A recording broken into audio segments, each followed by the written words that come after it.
Pouvez-vous nous parler du baccalauréat français international, aussi dit BFI? Le BFI, cette année, nous aurons donc notre première cohorte d'élèves de terminale, 6 élèves de terminale qui vont donc passer le bac français international et nous en sommes très fiers.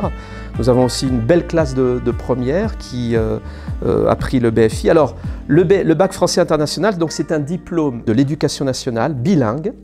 Nous, c'est donc français-anglais, section américaine.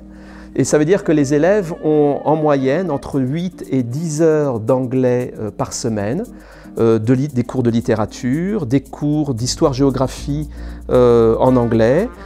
En option, ça peut être aussi des cours de mathématiques en anglais et puis une discipline spécifique aussi au BFI qui est la connaissance du monde, donc c'est-à-dire en fait ce qu'on pourrait dire un social studies, c'est-à-dire une discipline où il faut surtout réaliser un projet. Et je pense que on a ouvert le BFI parce que nos élèves, dans le passé, l'atout de nos élèves, c'est qu'ils peuvent parler plusieurs langues.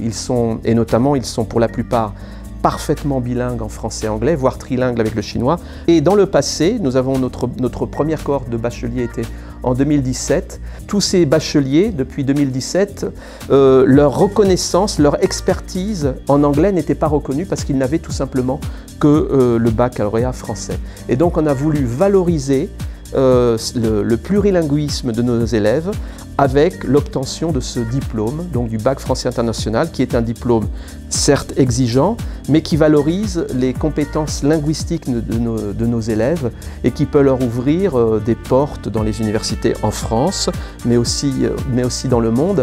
Et comme nous avons choisi aussi le BFI section américaine, parce que nous avons de plus en plus de familles taïwanaises, ou franco-taïwanaises et qui évidemment envisagent pour leurs enfants une poursuite d'études, notamment en Amérique du Nord ou dans les pays anglo-saxons, et en particulier quand même en Amérique du Nord, Canada et États-Unis.